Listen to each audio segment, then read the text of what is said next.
Mariela, and in this video, I'm gonna be sharing with you 5 things you need to know, 5 things you need to understand before you even start reaching out to influencers to promote your product or your business. I decided to make this video because I see all of the comments that you guys put under my videos or you're dropping on the group chat that you're finding it difficult to reach out to influencers to get a response or to even come to an agreement with them or just to work with them in general. And that is because you probably don't understand some of the things that go into working with influencers. So you're kind of setting yourself up for disappointment when you're not getting what you want. And trust me, like, I get it, okay? I've been there, I've done that. I've been in business for a little bit over 2 years now. And the very first year in business, I was only doing influencer marketing. So I understand what it's like to have to reach to influencers back and forth. I know what it's like to be disappointed by an influencer because they didn't quite really understand what I was trying to do. Like, I get it. So based on my experience and based on the things that I see you guys struggling with, I came up with these 5 things that is best for you to really know and understand before you start trying to work with influencers. But before we get started, please be sure you smash that subscribe button if you want to see more content like this, and of course give this video a thumbs up. If you are a small business owner or you're trying to start or grow your e-commerce brand, be sure you also join my Facebook group where I am building a community of other e-commerce small business owners where we are kind of sharing information. Okay, 5 things to know before reaching out to influencers, all right? Number 1, and this is what I get the most questions about, and I feel like this is also where we experience a lot of disappointment, and I know is where I struggled the most when I first started working with influencers, and that is sending free product to influencers. Should you do it, and what does that look like, and what you should expect? Okay, so when you send free product to an influencer, that is what is called gifting, right? It is a gifted product that you're sending an influencer. How many times am I gonna say influencer in this video? And here is where people get the most disappointed and experience the most heartbreak, okay? If you are sending free product to an influencer, they are not obligated to actually post your product. The entire point of gifting something to an influencer is that you're sending them the product for free so they can try it, and if they legitimately do love it, then they have the option to also share it with their audience, with their followers. Even if they agree and they're like, yes, please send me the product, they are not actually obligated to post your product or to even, do anything with your product at all. So I know this could be a little frustrated because a lot of us, we start with such a small budget that it's even hard for us to, be sending free product because at the end of the day, like, we did pay for the product and we're also paying for the shipping. So sometimes it might feel like we're losing money. But what you need to understand is that it is not a guarantee that that influencer will be posting your product. And even if they agree to take the product and they don't ever post it, you cannot be mad at them for not posting it, and you cannot demand of them to post it because they're not obligated to do so with a gifted campaign. Okay, number 2, and this is where a lot more of disappointment comes from because now we're actually spending money. And that is the belief that you are going to generate sales and you're gonna be profitable from paying an influencer for a post. I am so sorry to tell you, but that may not always be the case. You can pay an influencer that has 1 million followers, they can make a post, and the way the Instagram, specifically the Instagram algorithm is set up, that post may barely reach any other followers, may not reach the right people, and of course that will lead to not generating direct sales. In this day and age, you should not be reaching out to influencers with the expectation that if you pay them $1,000, their post might generate $1,000+ in sales, with the hope that you might break even or be profitable, because it sucks and it hurts and it's disappointing. But you might pay an influencer $1,000 for a post, and that post might actually generate 0 sales. Trust me, I've been there, I've done that, I learned from it. With that said, yes, you should not have the expectation that the post is going to generate sales. And if you pay an influencer however many hundreds or thousands of dollars and the post doesn't perform and the post doesn't generate you sales, doesn't generate you followers, just doesn't generate you anything, you really cannot be mad at the influencer for that, because that might be something that's actually out of their control. They're not able to control the algorithm and who their content reaches at all times.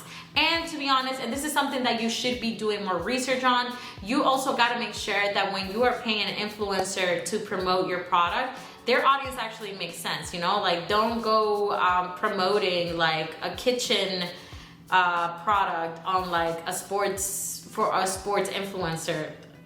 The best example could come up with, but like, you know, you gotta make sure that you're doing your research. And one of the best ways I've showed you guys how to do that research and to make sure that the influencer's audience matches your target audience is by using the tool Modash. If you want to check out my video about Modash is a tool that I use to find and reach out to influencers, and it also allows me to view their analytics without me even having to ask them, and I could view their analytics before I even reach out to them, which is great. So I would encourage you to go check out those videos. I'll also link them below, and I'll also drop the link so you can go check out that Modash tool yourself. Okay, and that leads me to number 3, which is what you should actually expect from working with an influencer. So if an influencer creates content for you and they post it on their page, that's great. Now your content lives on their page. Their followers may or may not see it, and you may or may not generate some sales from it. But again, you should not be depending on that. The best thing you should be doing in this day and age when working with influencers is working with influencers for the purpose of just getting that content. And what I mean by that is that you're gonna pay them, they're gonna create the content, and they are going to post it on their page, but you have to set the expectation that you will be using that content for other things. And the best way that you can be using that content is by then reposting it on your page and also using it for running paid ads. So when working with an influencer, you have to be clear with them. You have to be upfront that you will be using their content for paid ad campaigns, because it will be very, very awkward when you take the content, you start running paid ads, the paid ad comes up on the influencer's feed. So now they're seeing their face on an ad that they had no idea about, or had no idea that their content was going to be used in that purpose. Some influencers do not like that, so you have to make sure you tell them up front that the purpose of the partnership is for you to repurpose the content that they will be creating. Pretty much that you're gonna have full ownership of that content to do whatever you want with it. Okay, 4th thing to know and understand before you reach out and work with an influencer is that you should be setting the timeline. I've had a lot of people tell me how frustrated they are that they send the product to the influencer, they sent maybe the full or half the payment up front, and the influencer is taking weeks to get back to them with the content or to create the post, that they keep going into the influencer's page and refreshing to see if they made the post, so on and so forth. That should not be the case. When you are working with an influencer, you should be telling them up front, okay, I will be sending you the product. You should be getting it by this date. Let me know once you get the product. This is why I expect the content to look. And can you have it done and maybe posted within, I don't know, 5 days? I don't know. You have to give them the turnaround time. You have to give them the timeline. Mind you, working with an influencer for them is a project.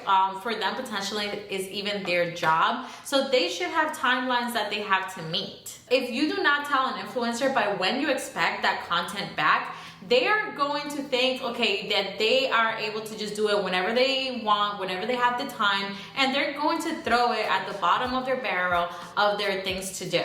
You're gonna be frustrated, you're gonna be a little shy to reach out to them and to be like, where's my content, right? But that's because you didn't set a timeline. So you gotta make sure that you set the expectation of when you expect the content and the post to be up and hold them to those expectations. last but not least, number 5, the influencer's rate. This is something that is very pressing for a lot of us because we are small businesses and we have tiny budgets when it comes to how much we can spend on marketing, and we cannot be, throwing money into marketing that doesn't turn into direct sales. And some influencers out there, they're a little crazy with those rates, okay? And some of you are always asking me about this. Like, okay, this influencer is asking me for this much to create this content, to post it on this page. Is this gonna be worth it? Am I gonna get sales from it? Am I gonna get followers? Like, I don't know what to do. I know, this is something that's very, very difficult. The only thing I can tell you I know for sure about influencers and their rates, it's that rates vary. Rates differ from influencer to influencer. And that is because there is not generally a standard or a formula or, things that we can look at to know if working with an influencer and paying them that much is actually worth it. Because there's so many things that go into that. Their amount of followers, their industry, their engagement rate, their quality of content, the way they connect with their followers. So when you reach out to an influencer, they're gonna tell you what their rate is, and some of them you're gonna be like, whoa, that is too much, you're not worth that, Don't try to fight it. Don't try to go back and forth, because trust me, it is likely that if an influencer is asking for that much money, it's because someone else did pay them that much money, okay? So they might not just be the influencer for you. They're...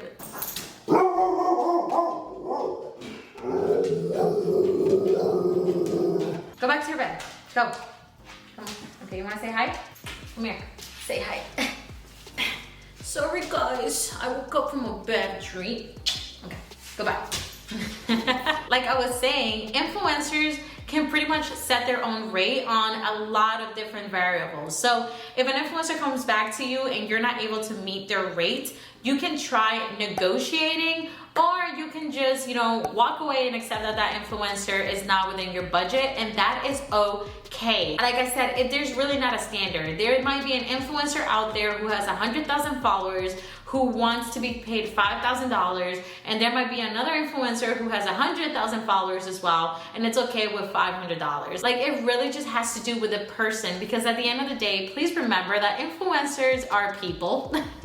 And those are the 5 things that I feel like you should really understand and get to know before even reaching out to influencers and trying to work with them to promote your product and your business. That is all I have for now, but if you have more questions on the influencer marketing topic, be sure you drop them in the comments below, or also be sure you join my Facebook group and you can ask your questions there. Or if you feel like you need more help really building a structure or figure out how to reach out to influencers, you can always schedule a call with me. And be sure you subscribe, because my next video is actually gonna be showing you how I helped someone get 10 influencers to work with them in less than a week. But that is all for now. I really hope that you found this video helpful. And yeah, I'll see you on the next one. Bye.